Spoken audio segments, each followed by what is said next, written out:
O Senhor esteja convosco. Ele está no meio de nós. Proclamação do Evangelho de Jesus Cristo, segundo São Mateus. Glória a vós, Senhor. Naquele tempo, disse Jesus aos seus discípulos: ouvi a parábola do semeador. Todo aquele que ouve a palavra do reino e não a compreende, vem o maligno e rouba o que foi semeado em seu coração. Este é o que foi semeado à beira do caminho. A semente que caiu em terreno pedregoso é aquele que ouve a palavra e logo a recebe com alegria, mas ele não tem raiz em si mesmo, é de momento. Quando chega o sofrimento ou a perseguição por causa da palavra, ele desiste logo.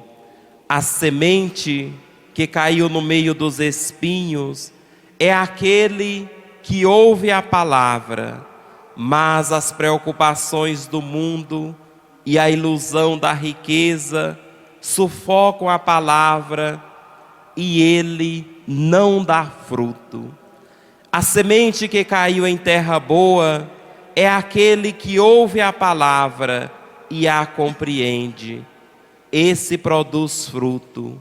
Um dá 100, outro dá 60 e outro dá 30. Palavra da salvação. Glória a vós, Senhor.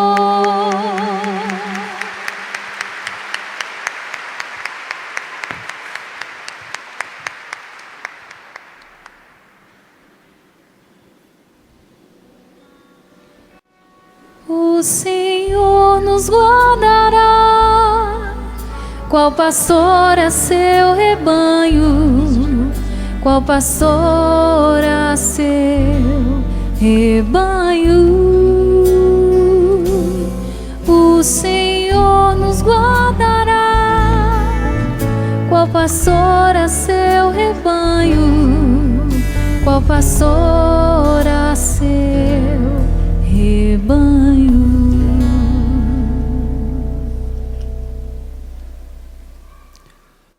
Convertei-vos, filhos, que vos tendes afastado de mim, diz o Senhor. Convertei-vos, filhos, que vos tendes afastados de mim, diz o Senhor. Meus queridos irmãos, no presbitério, querido povo de Deus, famílias presentes para o nosso acampamento, de modo especial aqueles que nos acompanham pelo sistema Canção Nova de comunicação, principalmente rádio e internet. Que alegria poder iniciar esse acampamento para as famílias, vendo ecoar da parte de Deus para nós, mas sobretudo para as nossas famílias, essa palavra rema, essa palavra forte, essa palavra desafiadora, essa palavra profética do livro do profeta Jeremias, e é para a sua família, para a nossa família. Convertei-vos é o primeiro grito de Deus para as nossas famílias. E enquanto eu vinha de Betânia, de modo particular do Recanto de Lorena, olhava para os nossos filhos e filhas ensaiando quadrilha, porque amanhã nós vamos celebrar quadrilha lá no nosso recanto, olhava para eles, para aqueles filhos e filhas de Betânia, e pensava nesse grito de Deus. A hora é agora. Aqueles nossos filhos e filhas são frutos, na sua maioria, e podemos dizer isso sublinhando embaixo, a maioria deles são frutos de famílias que não ouviram, por N motivos, o grito dessa profecia: convertei-vos, convertei-vos. E eles sentiram o peso das consequências desse não ouvir. Para já linkarmos com o Evangelho, eles já sentiram o peso das consequências do terreno não cultivado. Mas primeiro, fiquemos com a profecia. Meus irmãos e irmãs, o tempo é hoje, é agora. Não é à toa que o Senhor trouxe você a esse acampamento. O profeta Jeremias diz que Deus quer a nossa conversão e por isso fará de tudo para que essa conversão aconteça. Para que converter é mudar o rumo, a direção. Significa eu estou indo por uma estrada e eu me converto, ou sou convertido à direita ou à esquerda, e para isso eu mudo o caminho. E é essa a primeira reflexão que você e a sua família precisam fazer nesse início do nosso acampamento. Principalmente você pai, você mãe, você esposo, você esposa, você filho, filha, como fruto desse relacionamento profundo, dessa intimidade de vida, como fala o catecismo da igreja, versando sobre o matrimônio no seu número 337. É preciso converter-se na direção desse bom pastor. O Senhor se coloca para nós como o bom pastor, que envia para nós pastores segundo o seu coração, que quer cuidar de nós.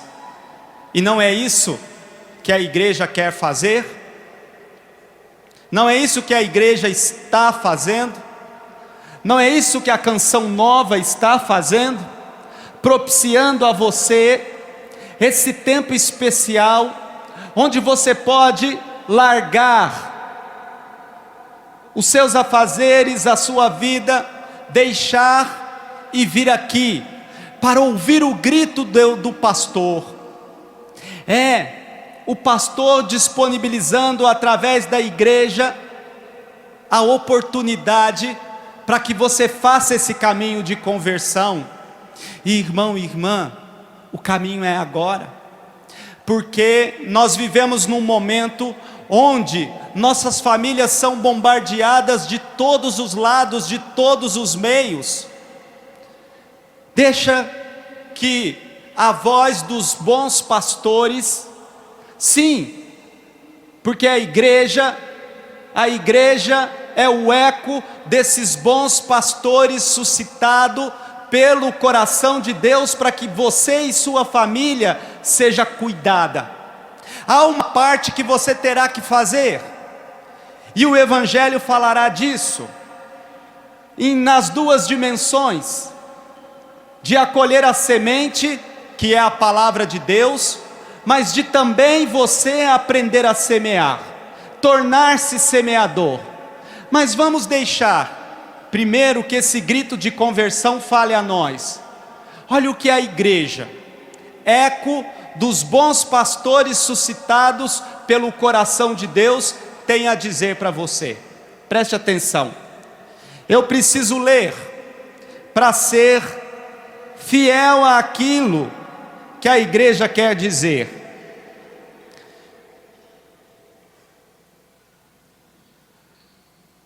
Mensagem enviada por Dom João Carlos Petrini, bispo de Camaçari, presidente da Comissão Episcopal Pastoral para a Vida e Família da CNBB. E ele começa dizendo, tirando de João 10:10, eu vim para que todos tenham vida.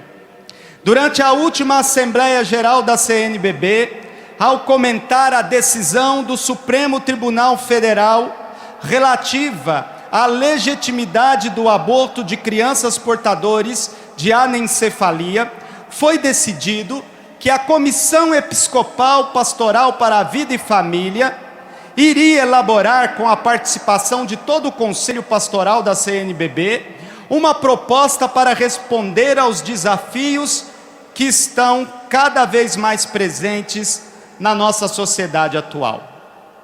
E aí ele fala dessa situação toda, das consequências dessa decisão do Supremo, e aí diz o seguinte, e é isso que eu queria convidar você agora a abrir o ouvido e o coração. Aliás, faça esse gesto. Lembra-se de Jesus? Jesus, quando quis libertar o surdo-mudo, ele fez um gesto muito significativo no Novo Testamento, nos Evangelhos. Alguém se lembra desse gesto? Qual foi o gesto? Ele traçou um sinal no ouvido do surdo-mudo e recitou uma palavra. Lembra-se dessa palavra? Alguém se lembra? Éfeta, que quer dizer abra-se. Eu queria convidar você a fazer esse gesto. Trace o sinal da cruz no seu ouvido e no seu coração e diga éfeta. Alguns de vocês tiveram esse sinal feito no dia do seu batismo. Eu, como padre, quando celebro batizados, eu nunca esqueço desse gesto. Tem um momento que você faz o sinal da cruz no ouvido do pequeno batizando e pede para que se abra, éfeta, o ouvido e o coração daquele que será batizado. Por quê? Para que ele ouça ao longo da vida a palavra de Deus e os valores, a começar do pai e da mãe. Olha que coisa bonita. Éfeta. Então, éfeta, abra para que você escute, preste atenção.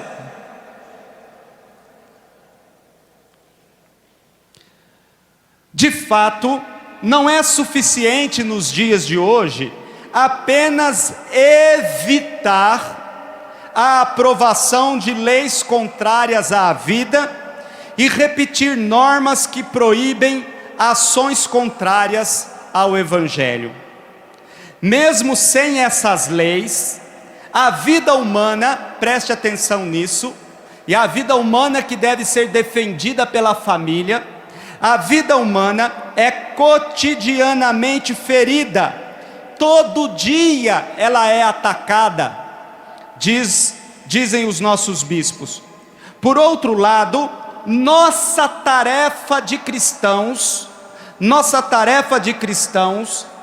é valorizar o respeito, a promoção e a defesa da vida, quer com uma legislação favorável, quer com uma legislação contrária. Os bispos estão dizendo: nós cristãos católicos não vamos abaixar a cabeça, nós cristãos católicos não vamos nos calar. Nós cristãos católicos defenderemos a vida mesmo com leis contrárias, mesmo que se continuem aprovando leis contrárias. E a articulação que existe por aí, principalmente dos nossos ditos representantes, em muitos setores da vida pública, vão contrária ao pensamento do Evangelho e à revelação de nosso Senhor Jesus Cristo.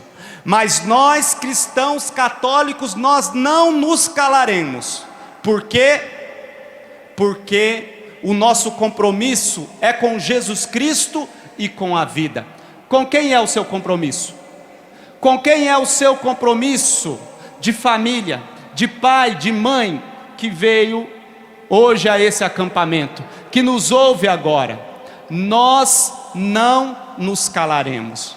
E mais que isso, mais do que não nos calar, mais do que não abaixarmos a cabeça, mais do que deixarmos-nos ser levados como gado para o matadouro,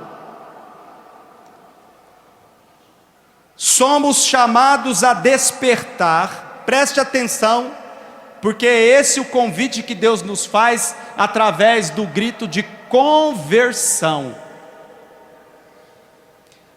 Somos chamados a despertar sentimentos e atitudes de atração, de fascínio, de amor, que acolhe e valoriza a vida pela sua beleza, porque é o maior dom que recebemos do Criador.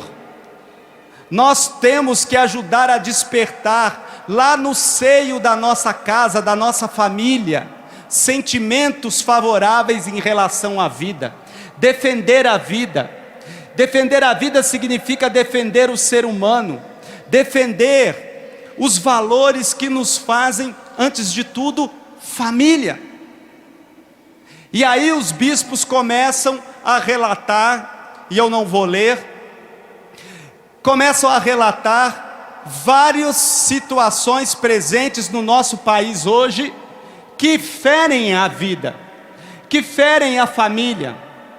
Veja, as televisões estão fazendo reportagens sobre a revisão do nosso Código de Leis, do Código Civil, e vários temas ditos polêmicos, contrários à defesa da vida, como aborto, eutanásia,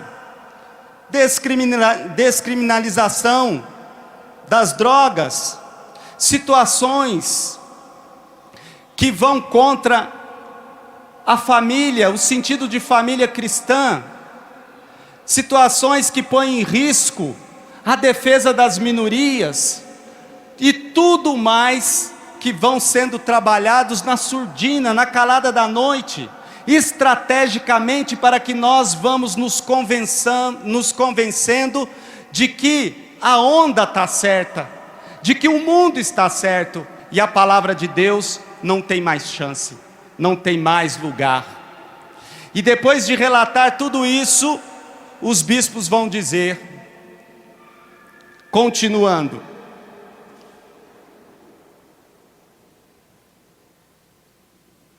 o que está acontecendo com nossa sociedade? Muitos pensam que a sociedade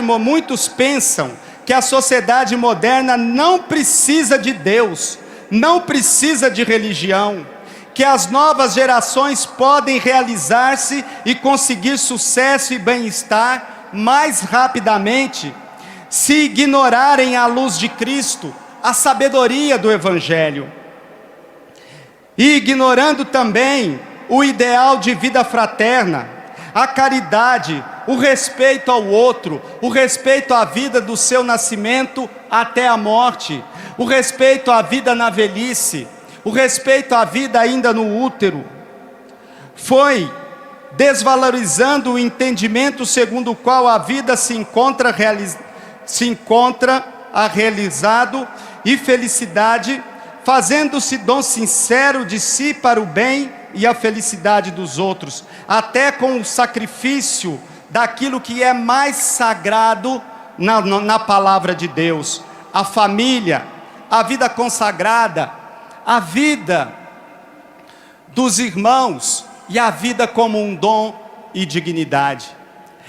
Queridos irmãos e irmãs, Deus está pedindo nessa primeira leitura que nós mas que nossas famílias possamos nos converter na direção da palavra de Deus. O que diz a palavra de Deus? O que está revelado na palavra de Deus? Onde se situa a palavra de Deus lá no seio da sua família? O mundo sabe o que fazer. Outro dia, eu vinha de uma cidade do Nordeste até Florianópolis, onde Santa Catarina, onde fica a comunidade Betânia, a casa-mãe da comunidade Betânia, e eu tive a oportunidade de ler numa revista de bordo. Sabe qual era o título? Para a gente entender bem do que os nossos bispos estão falando. Sabe qual era o título da revista de bordo do avião? Numa das reportagens: O Poder das Piriguetes. Isso mesmo, o poder das piriguetes. E aí, nas páginas que se seguiam, estavam sendo retratadas lá uma certa personagem da novela das 8, que tem feito um grande sucesso no meio das nossas adolescentes e jovens. E aí descrevendo tudo que essa menina, que essa tal de piriguete, fazia na novela e que estava provocando o maior furor no meio das meninas, das adolescentes e jovens pelo Brasil afora. E enquanto eu lia, eu pensava: meu Deus, olha a estratégia do encardido, como diria o Padre Léo. Olha a estratégia do encardido. Em plena novela das 8, o encardido ensinando, de uma maneira festiva, fazendo rir, fazendo brincar, as nossas filhas, as nossas netas, as nossas meninas e meninas, a serem isso.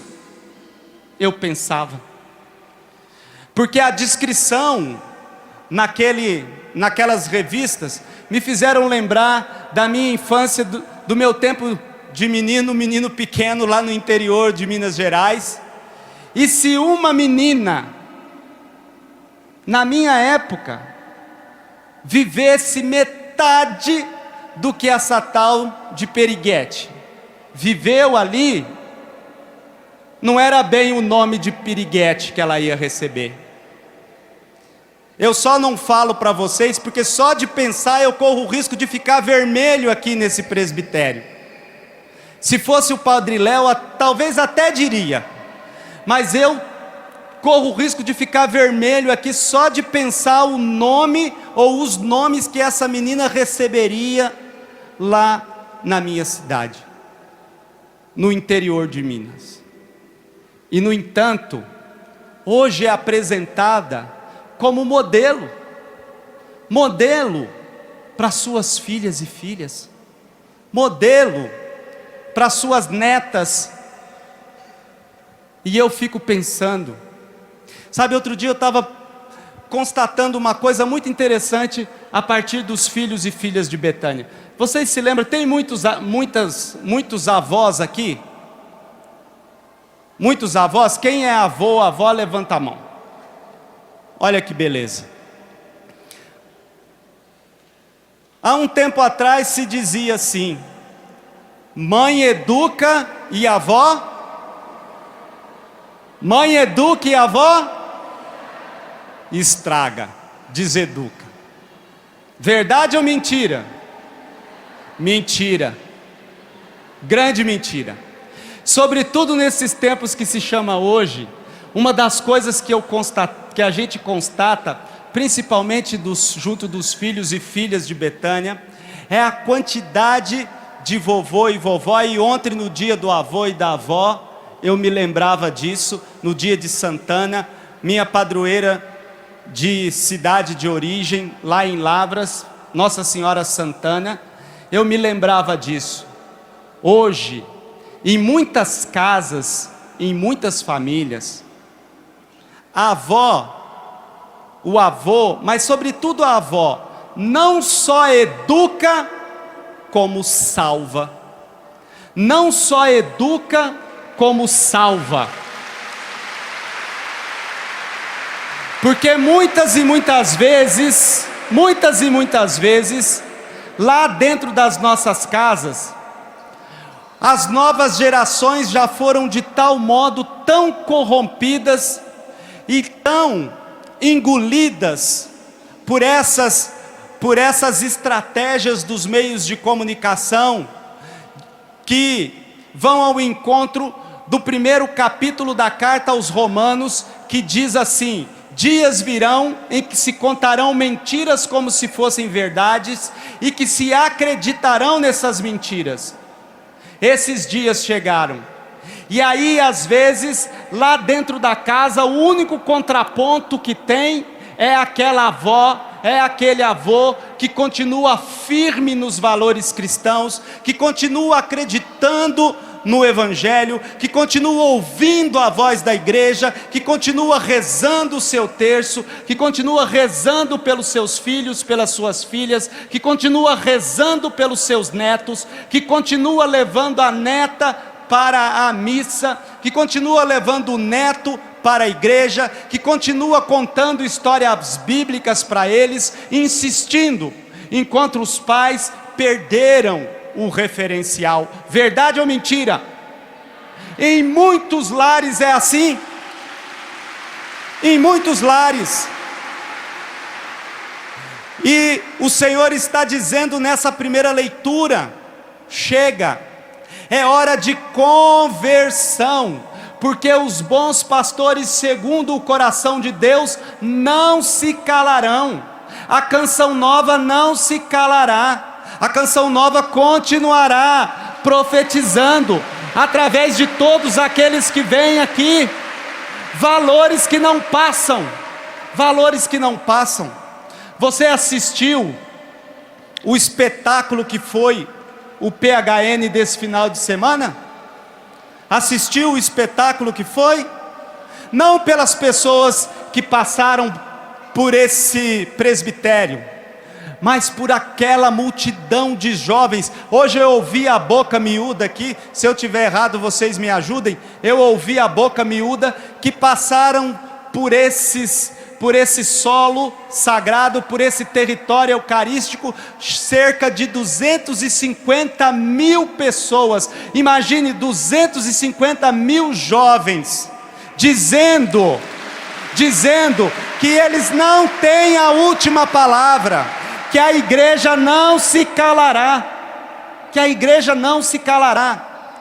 Existe, vocês não têm existe tramitando em algumas áreas do nosso Congresso Nacional leis que querem modificar todo o sentido de ser família, que querem modificar a graça de ser pai e de ser mãe. E você sabe disso, e você precisa fazer a diferença. Jesus está dizendo para você: faça a diferença. Mas para você fazer a diferença, é necessário que você se converta, porque nós não estamos prontos, nós não estamos acabados. É preciso que nós voltemos o nosso coração para Deus e busquemos Deus de todo o nosso coração, com toda a intensidade. Mas esse buscar a Deus significa nos afeiçoar às coisas de Deus. Como diria o Padre Léo, buscar insistentemente as coisas do alto, e nas coisas do alto ter critérios para a nossa vida. Aqui entra a sua missão de pai e de mãe, e para isso nós precisamos mergulhar no Evangelho de hoje. O que diz o Evangelho? O Evangelho fala da parábola do semeador. Jesus, que fala da semeadura, da parábola da semente, e lança para todos os seus discípulos. Depois, para aqueles que são seus, para aqueles que são íntimos do coração de Jesus, para aqueles que estão próximo dele, o que Jesus faz? Explica o sentido da parábola. E ele vai dizer: o semeador é Deus, ele sempre semeia. Os terrenos somos nós, os corações. E saiu o semeador a semear. E à medida que ele foi semeando, a semente foi caindo em diversos tipos de terreno. A semeadura, na época de Jesus, se dava assim: não havia agricultura extensiva, não havia cultivo do terreno, como nós entendemos hoje. É bonito quando a gente vai à Terra Santa. Quem tiver a oportunidade, faça isso. Existe um lugar muito interessante chamado Nazaré Village. Vila de Nazaré é um lugar ecumênico que procura reproduzir em toda a sua concretude o ambiente dos evangelhos. É um lugar feito por uma comunidade evangélica norte-americana e que recebe a cooperação de todos os cristãos. E aí estudiosos do mundo inteiro vão dando contribuições. À medida que vão descobrindo novidades sobre os evangelhos, eles vão ensinando e modificando. Então, por exemplo, pegaram todas as palavras de Jesus, todas as parábolas de Jesus, melhor dizendo, e vão reproduzindo o ambiente daquela parábola com a realidade daquela época de Jesus. E quando eles vão ensinar sobre a parábola do semeador, você fica admirado. Não, a gente às vezes imagina os canteirinhos todos organizadinhos, como a gente tem lá em Betânia, por exemplo. Eles põem tijolinhos em volta dos canteiros, pintam os tijolinhos, organiza tudo, põe as mudas todas enfileiradinhas. Não, nada disso. O que eles faziam? Aproveitavam os determinados terrenos, principalmente as encostas, porque a grande parte do território do templo de Jesus não era tão bom assim para a agricultura. Hoje existe todo um cultivo, principalmente na região de Jesus, na Galileia, onde tem as terras mais férteis, principalmente no vale de Jezrael, no vale do Armagedon, é das regiões mais férteis de Israel. Mas na época de Jesus não se sabia isso, então se aproveitava as encostas e geralmente os morros, se cercavam para não desmoronar, e ali o semeador jogava a semente. Ele realmente passava e jogava a semente, e o tempo e a terra se encarregava do resto. A agricultura extensiva, organizada, veio só depois, muito mais tarde na história. E Jesus vai dizendo isso. Então algumas caíram no meio do pedregulho, outros caíram entre os espinhos, e Jesus vai explicando quem são esses tipos de pessoas que não aproveitaram bem a semente. Mas hoje eu pensava muito na sua família. Não existe coincidência, existe deucidência. E se Deus está propondo hoje, no início desse acampamento, essa parábola da semente para a sua família, é porque Ele está dizendo que a sua família é um terreno onde o semeador saiu a semear, e a semente foi lançada. Enquanto o padre fala, você vai pensando como é que está o cuidado com essa semente no terreno da sua família. Sabe por quê? Porque diferente da época de Jesus, hoje você sabe que o problema não é o terreno. Talvez de fato, a sua família não seja um terreno lá muito dos mais férteis. Quem sabe na sua família há um terreno por demais pedregoso, devido às situações, às brigas, às confusões, os desentendimentos. Não sei, eu sei da minha família, e deixa eu contar uma coisa para você, e que minha mãe não escuta.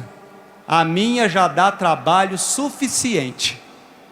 Não sei a sua, mas a minha, olha, agora mesmo acabei de ligar para minha casa e dizer: mamãe, fica tranquila, eu vou, graças a Deus, tem uma vaga em Betânia, e a senhora pode dizer pro meu primo que a vaga é dele, porque a semana inteira, tios, minha irmã, minha própria mãe ligou e falou: Netinho, pelo amor de Deus, nós precisamos fazer alguma coisa, porque o seu primo vai morrer.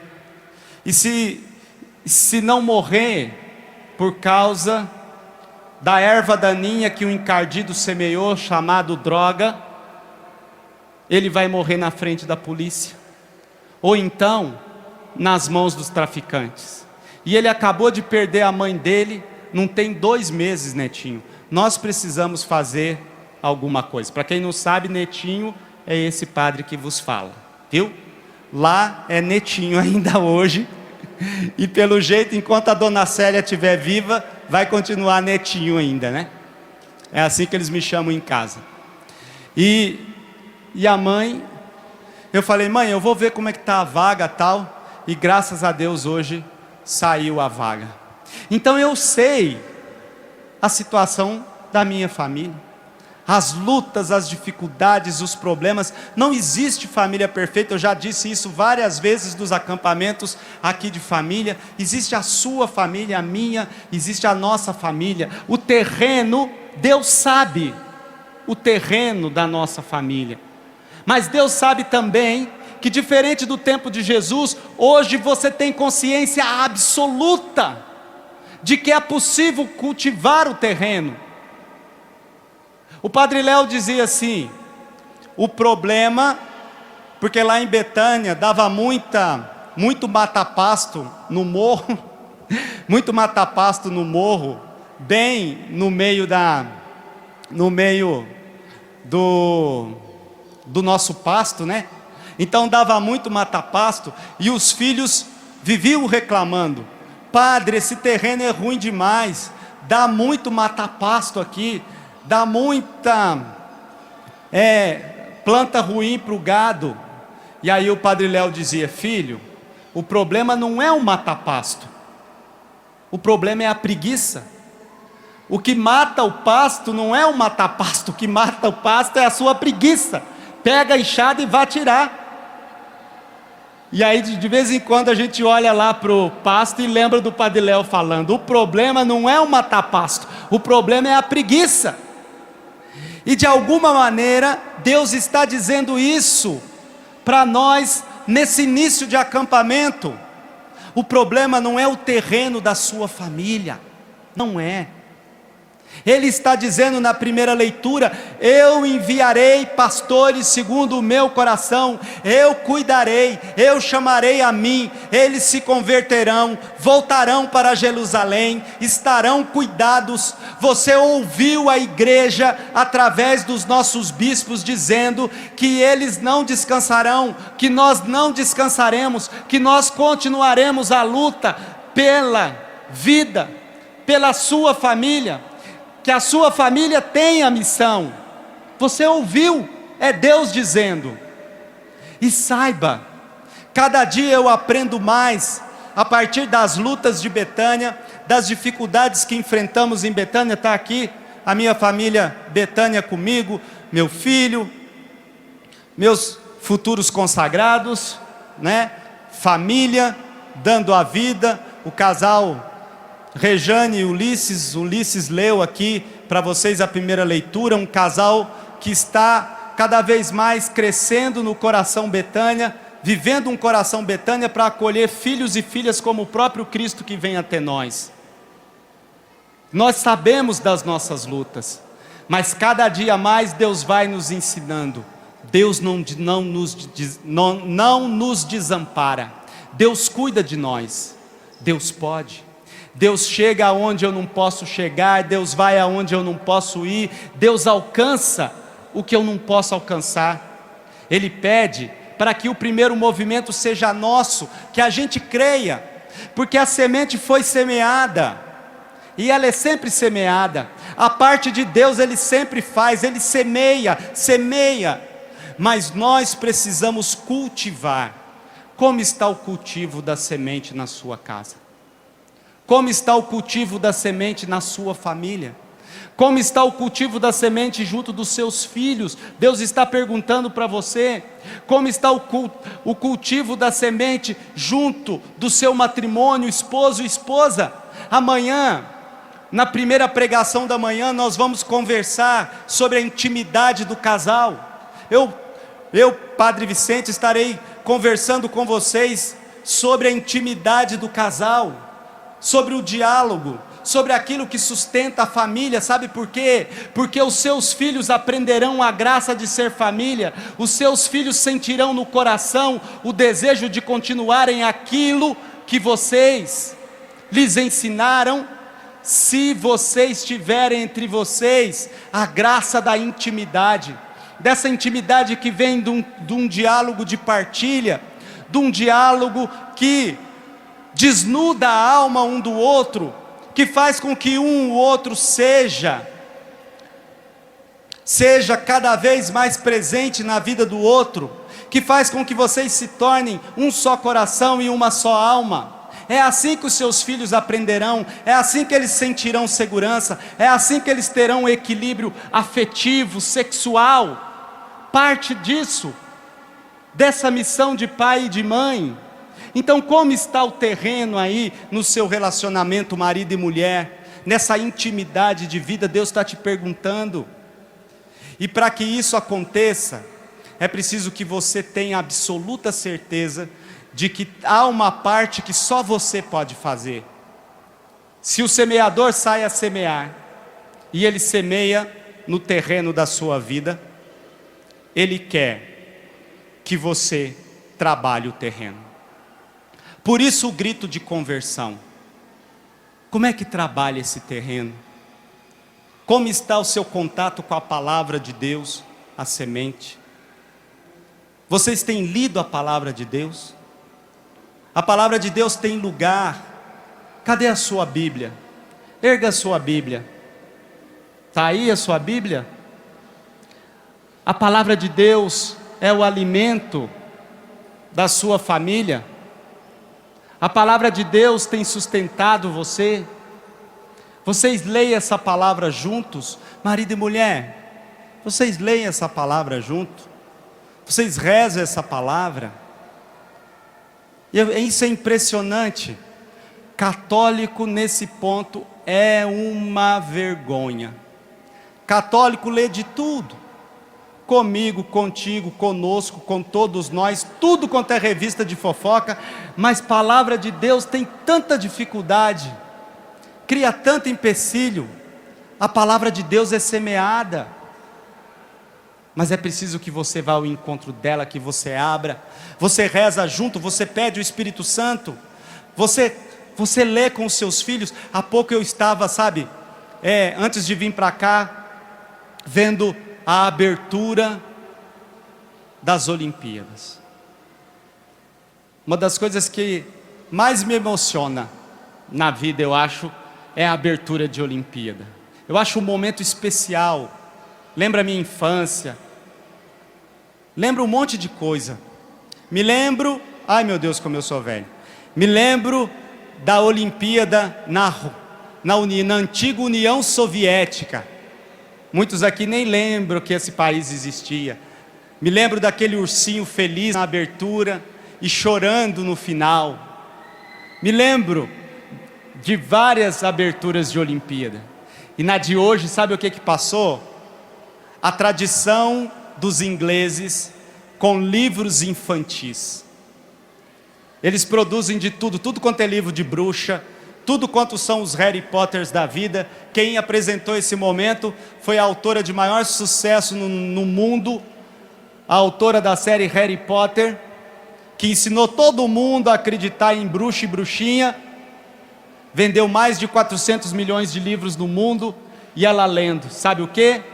Eles conseguiram encher aquele estádio de criança e gente lendo livros infantis, lembrando as mães inglesas que leem os livros infantis para os filhos quando eles vão dormir. E aí eu fiquei pensando, meu Deus, se os nossos pais e mães fizessem isso com a palavra de Deus. Meu Deus, se os nossos pais e mães de fato contassem histórias bíblicas. Meu Deus, se os nossos pais e mães de fato falassem dos homens e mulheres que viveram a sua fé e contasse para os nossos filhos como verdadeiros heróis. Talvez nós teríamos menos filhos e filhas perdidos nas novelas, seguindo religiosamente. Por isso talvez nós tivéssemos menos famílias vivendo juntas, mas não se conhecendo. Qual foi a última vez que você leu, partilhou, contou, celebrou, viveu com um filho, uma filha, a palavra de Deus? Olha as vovós, olha a Santana, a imagem bonita que fica, não sai da minha mente, da matriz de Lavras, a igreja de Nossa Senhora Santana, aquela imagem maravilhosa de madeira, Santana com o livro da palavra de Deus na mão, ensinando Nossa Senhora.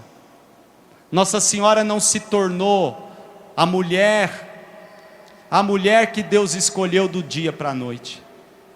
Seus pais, a nossa tradição ensina isso, seus pais, Joaquim e Ana, formaram o coração daquela menina.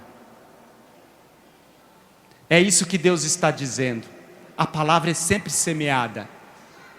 O último ponto, para a gente ir terminando. A palavra é sempre semeada, mas Deus quer que você hoje seja semeador. Como é que é, padre?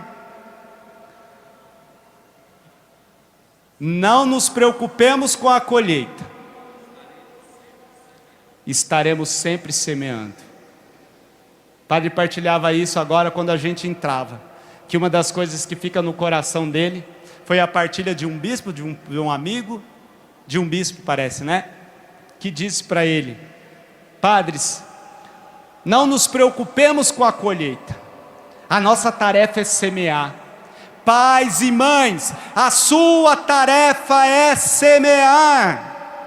Vocês são os continuadores de Jesus na igreja doméstica, que é a sua casa. A sua tarefa é semear. E se você não está semeando, você está perdendo tempo, fazendo o jogo do inimigo, fazendo o jogo do encardido.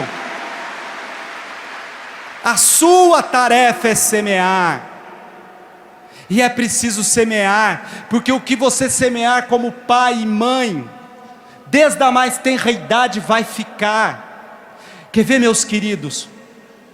Eu já disse isso em vários lugares. O Ricardo então está cansado de escutar, mas ele vai escutar de novo, até porque ele precisa ouvir mesmo.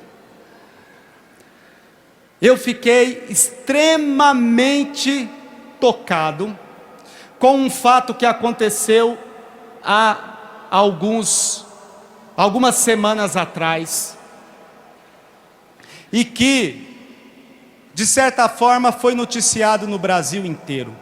Vocês vão se lembrar daquele casal de sem tetos lá de São Paulo, que moravam debaixo de um viaduto e que encontraram uma sacola com 20 mil reais. Vocês se lembram disso?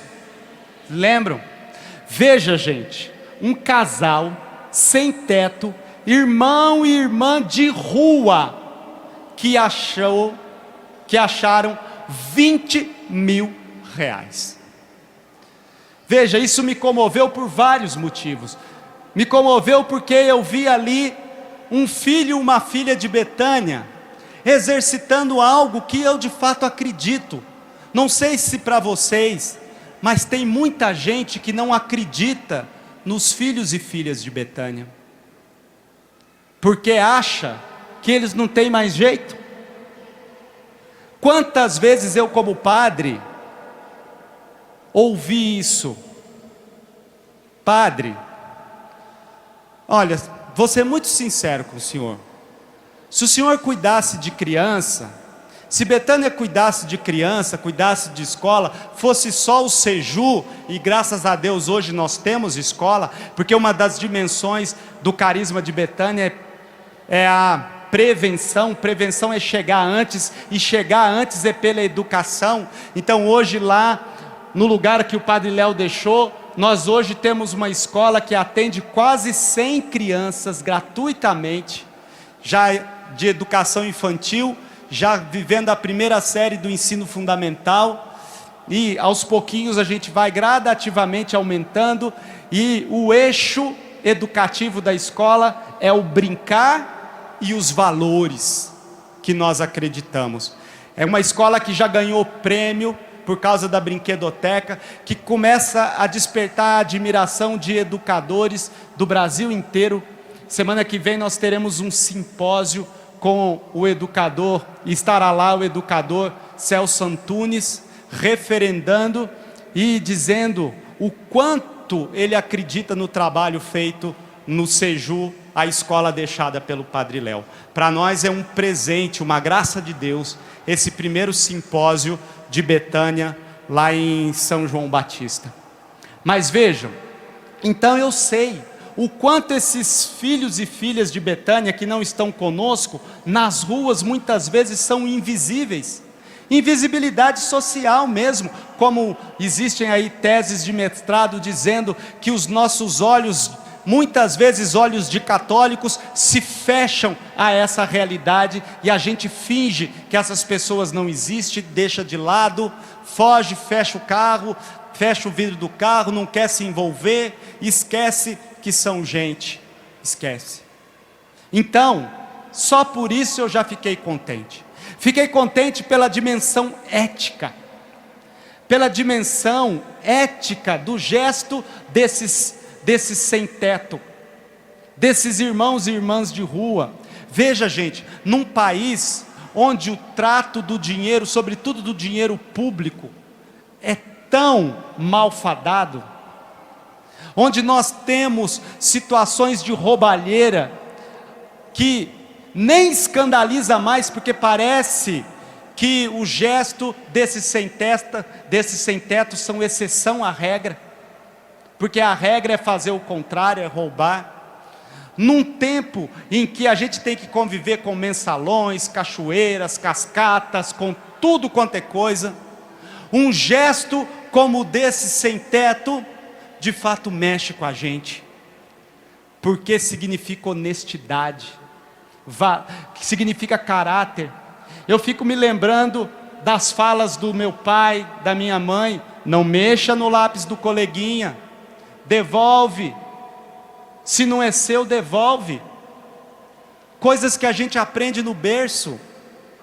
Isso tudo me chama muita atenção. Mas deixa eu partilhar com vocês.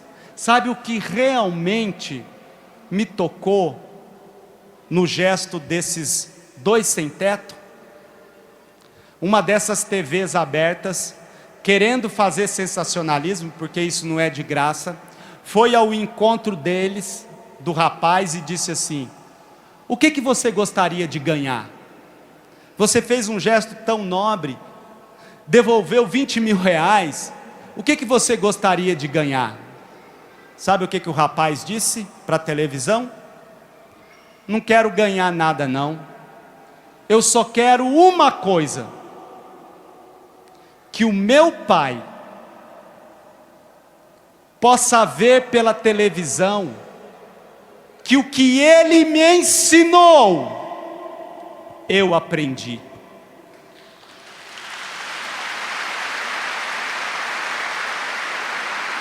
Isso me chamou a atenção.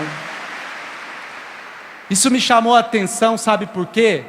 Porque fazia 13 anos que esse filho não via o pai. Esse pai mora no interior do Maranhão, o estado mais pobre desse país, mais, para falar um termo bem mineiro, o estado mais judiado desse país, porque o maranhense é maravilhoso e o solo do Maranhão é rico, a história do Maranhão é rica, mas a gente sabe todas as situações que seguram o desenvolvimento do Maranhão, reticências. No estado mais pobre desse país, gente. E aí, para fazer sensacionalismo também, foram entrevistar o pai do rapaz e disseram: o senhor não acha, que o senhor acha certo o teu filho ter devolvido 20 mil reais? Sabe o que o velhinho respondeu? Oxe, claro, tinha que devolver sim, o dinheiro não era dele, dinheiro da gente é dinheiro de trabalho, ele não trabalhou, que devolva, fez o certo sim, tinha que devolver. Olha, gente, entende o que eu quero te dizer? Entende o que eu quero falar para você? À luz dessa palavra do Evangelho, à luz desse grito de conversão, à luz do que Jesus está pedindo para você sobre terreno e semente, Jesus está dizendo: o que você semear no coração do seu filho vai ficar, o que você semear no coração do seu filho vai ficar.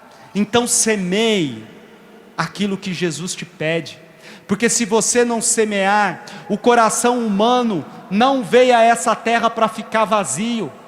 Se você não semear, as novelas semearão, ora as piriguetes da vida. Se você não semear, a internet semeará. Se você não semear, os contravalores semearão. Se você não semear, o traficante vai semear.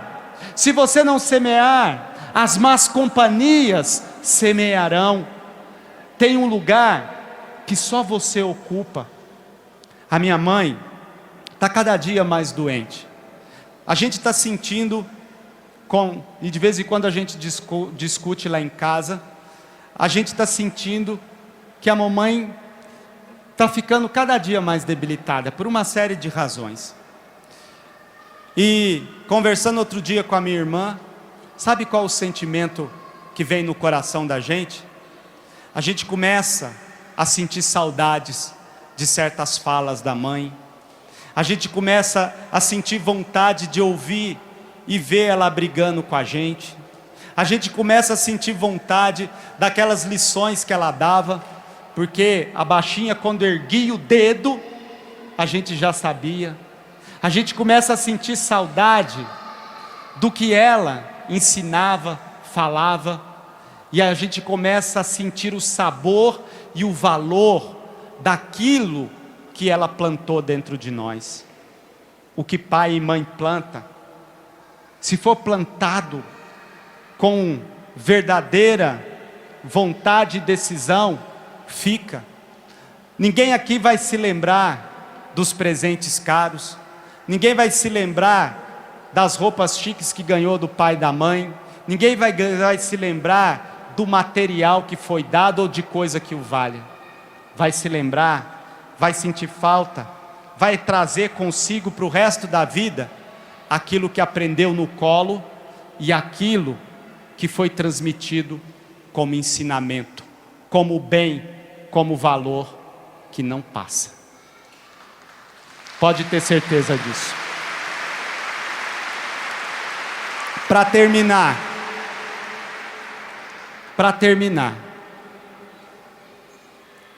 eu sempre me lembro desse filho e filha de Betânia, desse filho de Betânia, porque foi um dos momentos que mais converteu o meu coração de padre, que mais mexeu com o meu coração de padre. Esse filho conta que ele estava desesperado, perseguido pelo traficante e marcado para morrer pela polícia como queima de arquivo. e ele ouviu na boca do fumo a polícia chegando e dizendo, combinando entre os 3 policiais: hoje a gente apaga ele. Ele, desesperado, saiu correndo e a polícia saiu correndo atrás. E aí foi a polícia perseguindo, gritando: pega, pega que hoje nós vamos matar, pega, pega que hoje nós vamos acabar com ele. Ele saiu desesperado, entrou nos becos, nas ruas. Resumindo a história, o único lugar que ele achou para poder se esconder foi dentro de um bueiro. Um bueiro sujo, fétido, cheio de lama, de porcaria. Ele entrou dentro daquele bueiro e ficou escondido. Os policiais vindo, se aproximando, com lanterna na mão, com o revólver, dizendo: vamos matar, vamos apagar, dessa vez ele precisa morrer, vamos matar. E pararam bem de frente da boca desse bueiro. Com a lanterna na mão, o policial tinha tudo para colocar a lanterna e enxergar lá dentro esse filho e acabar com a vida dele. Quando o filho sentiu que não ia ter jeito, que não ia morrer, ele se lembrou. Em frações de segundo, ele disse que foi muito rápido, mas veio muito claro e muito nítido na cabeça e no coração dele. Ele se lembrou da mãe dele dizendo: filho, eu não sei mais o que fazer contigo, pois então eu vou te dar a última coisa que eu tenho. A mãe não vai poder estar sempre do teu lado para te defender, para cuidar de você. Então, filho, lembre-se de uma coisa: quando você precisar muito e a mãe não estiver perto, você recorre à mãe de Deus, reza e pede a Nossa Senhora, que é mãe, que sofreu com seu filho nos braços, que sofreu a incompreensão, a perseguição. Pede para a mãe de Jesus que ela vai cuidar do meu filho para mim. Ela vai cuidar. Esse filho, lá naquele bueiro, naquele lugar sujo, na iminência de ser apagado, de morrer, se lembrou exatamente disso. E ele se virou para Nossa Senhora, se pensou e disse: mãe, mãe do céu, mãe de Jesus, eu não sei rezar direito, faz tempo que eu saí de casa, faz tempo que eu não sei rezar, faz tempo que eu me afastei de Deus, mas eu estou aqui lembrando das palavras da minha mãe, que sempre pedia junto da senhora. Pois, mãe de Jesus, cuida da minha vida, me livra dessa, eu não quero morrer.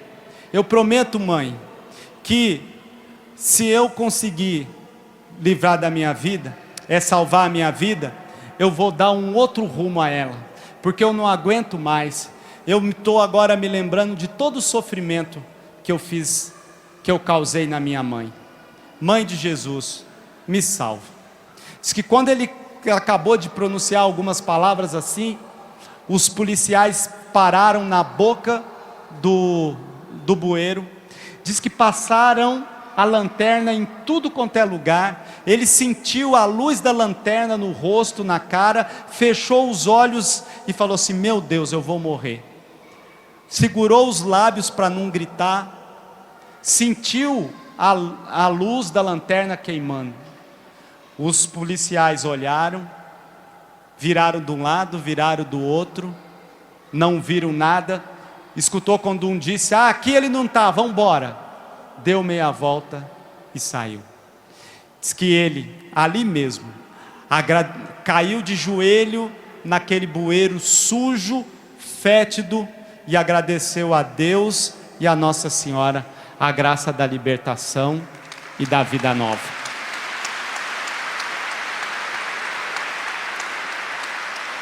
Mas não termina aí. Ele levantou de lá, e do jeito que estava, todo sujo, todo fedido, ele saiu, andou quase 10 quilômetros, cortou a cidade e foi bater na porta da mãe dele. Chegou lá, a mãe abriu a porta, ele pediu perdão para a mãe. Assim que ela abriu a porta, ele falou: mãe, eu estou aqui porque eu preciso pedir perdão para a senhora. Aquilo que a senhora falou para mim aconteceu. Sabe o que a mãe dele disse? Filho, louvado seja Deus, hoje à noite eu acabei de rezar o terço e fiz a seguinte oração: Padre Léo, onde o senhor estiver, me concede essa graça, deixa que o meu filho vá ser um dia um filho seu em Betânia. O filho virou para a mãe e falou assim: mãe, eu faço o que a senhora quiser. Pois a mãe falou para ele: filho, entra, porque eu já sei o que eu vou fazer. Foi o Padre Léo que trouxe você. Ela entrou,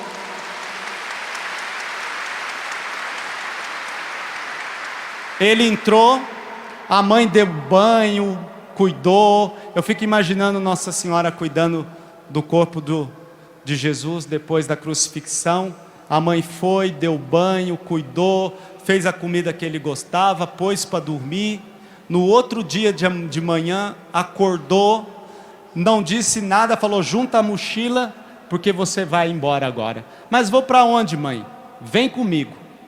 Hoje você não escapa de ser um filho do Padre Léo.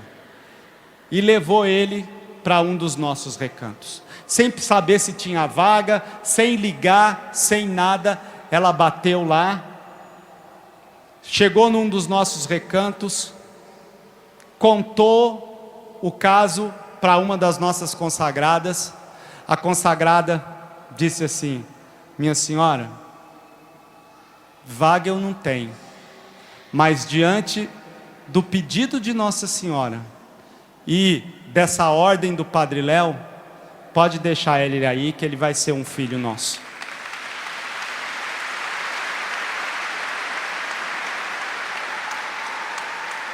E está conosco ainda. Mas o que eu quero lembrar para você, pai, você, mãe, que o que salvou esse filho não foi o Padre Léo, não foi Nossa Senhora, foi a palavra dessa mãe, que semeou no coração desse menino a graça de estar diante de Deus pela intercessão de Nossa Senhora. O que você semear como pai, o que você semear como mãe, o que vocês semearem como família, vai ficar. Toma posse dessa graça, acredita no milagre. Fique de pé.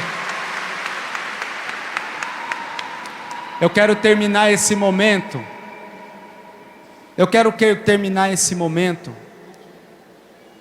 Saindo da mesa da palavra para a mesa da Eucaristia, convidando você a se jogar nas mãos de Deus, a assumir a sua missão de semeador, assumir a sua missão de semeador no seio da sua família, assumindo a sua missão de homem e de mulher de Deus, assumindo o seu compromisso. Em outubro, o Papa vai nos conclamar a um ano inteiro de revisão de fé, pedindo que a nossa fé seja revisitada, que a nossa fé seja assumida, que a nossa fé seja renovada. E é isso que você vai pedir agora. Espírito Santo, vem renovar a minha fé. Espírito Santo, vem renovar o meu compromisso. Eu me abro, Senhor, à tua vontade. Eu quero ser terreno bom, terreno fértil. Eu me disponho, Espírito Santo, a permitir que tu trabalhes no meu coração. Vem, Espírito Santo, faz a tua obra, nós te pedimos. Reza em nós, reza na minha família, reza, Espírito Santo, em cada um de nós, para que sejamos todo teu, inteiros teus. Eu quero semear, Espírito Santo. Eu quero semear, Espírito Santo, a começar da minha família, a começar daquele que Deus mesmo me deu, meus filhos, meus netos, aqueles que são meus, porque antes são teus. Ó Espírito Santo, reza em mim, vá soltando a sua voz. Solta a sua voz. Se você não reza em línguas, vá dizendo: vem Espírito Santo, fortalece a minha fé. Vem Espírito Santo, aumenta a minha fé. Vem Espírito Santo, reza em mim. Vem Espírito Santo, santifica, renova, restaura, cura, liberta. Vem Espírito Santo.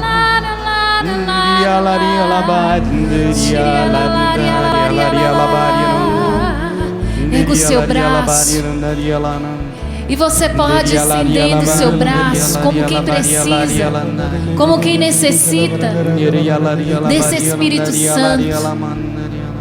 Espírito Santo, vinde orar em mim.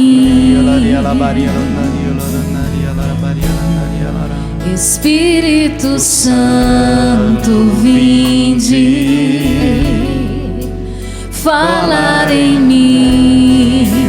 Vinde curar, vinde libertar nossos corações de toda opressão.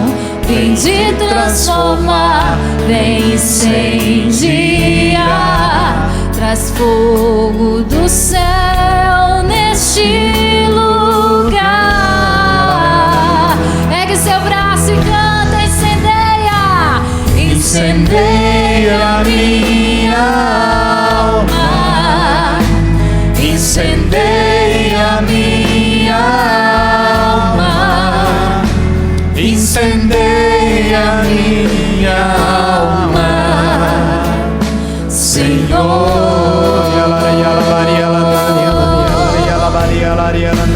Incendeia a minha alma, incendeia a minha alma, incendeia a minha alma, Senhor.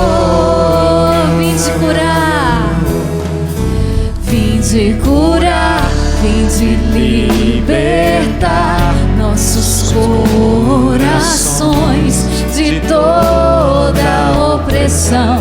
Vem de transformar, vem incendiar, traz fogo do céu neste lugar. Sobre as nossas famílias, Senhor. Incendeia a minha alma, incendeia a minha alma, incendeia a minha alma, Senhor.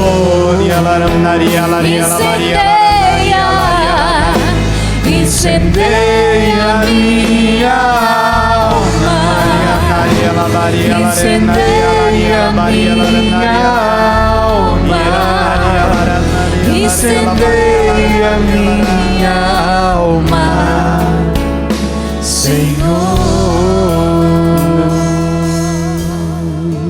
Coloca a mão em quem está do seu lado, sobretudo se você é esposo, esposa, filho, filha, e como família, peça esse batismo no Espírito, essa efusão do Espírito. Peça uma porção redobrada do Espírito na sua casa, no seu coração.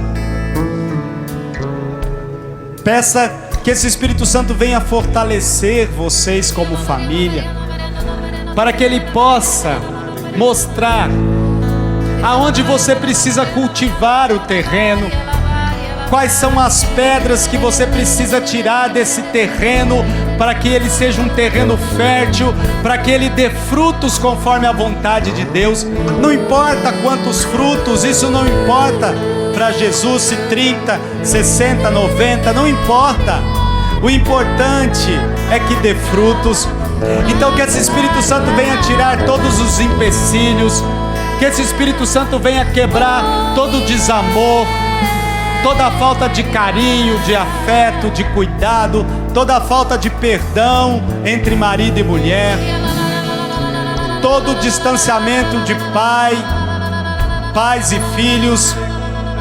Que você, pai, faça o propósito no Espírito de amar cada vez mais os seus filhos, de ser próximos a Ele, de estar juntos deles, de fazer um contraponto a essa sociedade que quer descristianizar a sua família, que quer tirar Deus de dentro da sua casa, que quer fazer com que a sua família não tenha religião, não tenha Deus.